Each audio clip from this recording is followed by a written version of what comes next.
کہ ایک شخص تھا، اسے اپنے گھر میں ہر سال امام حسین کی 10 مجلسیں کرواتا تھا، لیکن ایک دفعہ شدید غریب ہو گیا، مال پیسہ ختم ہو گیا۔ اس نے اپنی بیوی کو کہا کہ آپ کے پاس کچھ سونا کچھ بچا ہے، بیچیں، امام حسین کی مجلس کروائیں۔ کہا نہیں، کچھ بھی نہیں بچا۔ تو انہوں نے اپنی زوجہ کو کہا کہ ایک راستہ ہے کہ ہم حسین کی مجلس کروا سکیں۔ کہا کون سا راستہ؟ بردہ فروشوں کا زمانہ تھا۔ انہوں نے کہا اللہ نے ہمیں ایک بیٹا دیا ہے، اگر اجازت ہو اس بیٹے کو بردہ فروشوں کی بازار میں بیچ کے آؤں، ان پیسوں سے حسین ابن علی کی مجلس کروائیں۔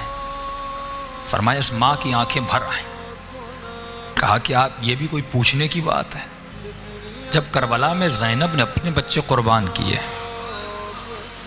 اس ذکر کو بچانے کے لیے چپا چپا کونا کونا بی بی نے تازیانے کھائے، زندانوں کی اذیتیں برداشت کی، میرا بیٹا کیا ہے، لے جاؤ۔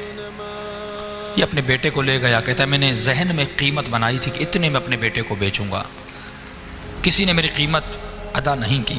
دور سے ایک گھوڑے سوار آ رہا تھا، چہرے پہ نقاب لگا تھا، عربی لباس میں تھا، اس نے میری منہ مانگی قیمت سے بھی زیادہ مجھے پیسے دیے، میرے بیٹے کو لے کے چلا گیا۔ کہ راستے میں جب گھر کی طرف جا رہا تھا، بیٹا یاد آ رہا تھا اور آنکھوں سے آنسو بھی بہہ رہے تھے، لیکن میں اپنے خیال کو کربلا کی طرف لے جا رہا تھا۔ میں نے کہا حسین نے بھی تو علی اکبر قربان کیا تھا، زینب نے بھی تو اون و محمد کو قربان کیا تھا، رباب نے بھی تو علی اصغر کو قربان کیا تھا، میری قربانی کیا ہے؟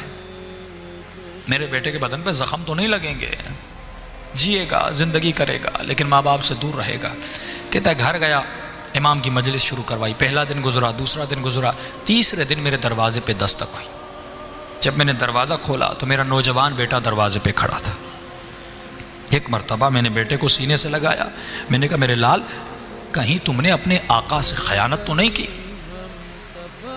میں حسین کی مجلس حلال کی کمائی سے کروانا چاہتا ہوں، حرام کے پیسوں سے نہیں کروانا چاہتا۔ میرے لال پوری زندگی حلال کے مال سے کروائی، کہیں تو بھاگ کے تو نہیں آیا؟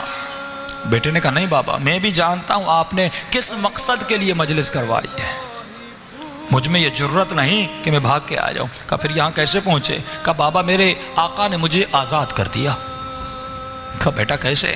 کہا بابا آپ کو یاد ہے جب وہ آئے تھے، نقاب تھا، عربی لباس تھا، جب وہ مجھے گھر میں لے گئے، وہ مجھ سے میری زبان میں ایسے بات کر رہے تھے جیسے ان کی اپنی مادری زبان ہو۔ میں نے کہا آقا آپ ہماری زبان کو اتنا اچھا کیسے جانتے؟ انہوں نے کہا ہم کائنات کی ہر زبان کو بولنا جانتے ہیں۔ کہ بابا 2-3 دن اپنے گھر میں ایسے رکھا جیسے کوئی اپنے بیٹوں کو پالتا ہے، کوئی تکلیف نہیں ملی۔ آج انہوں نے مجھ سے آ کر پوچھا کہ جوان یہ بتا تمہیں اپنے والدین کی یاد آئی ہے؟ میں نے کہا آقا یاد تو آئی ہے، لیکن انہوں نے مجھے بڑے عظیم مقصد کے لیے بیچا ہے، میں واپس نہیں جاؤں گا۔ انہوں نے کہا میرے لال مجھے پتا ہے بیٹوں کی دوری کا درد کیا ہوتا ہے، بیٹوں کی دوری کی تکلیف کیا ہوتی ہے۔ جاؤ میں نے تجھے آزاد کیا، اور جب تمہارا باپ تم سے پوچھے کہ تمہیں کس نے آزاد کیا، بتانا جس کی مجلس کروا رہے ہو اسی حسین ابن علی نے آزاد کیا۔ آج کہیں مولا آپ ہمیں بھی خریدیں، ہم بھی آپ کی غلامی کرنا چاہتے ہیں۔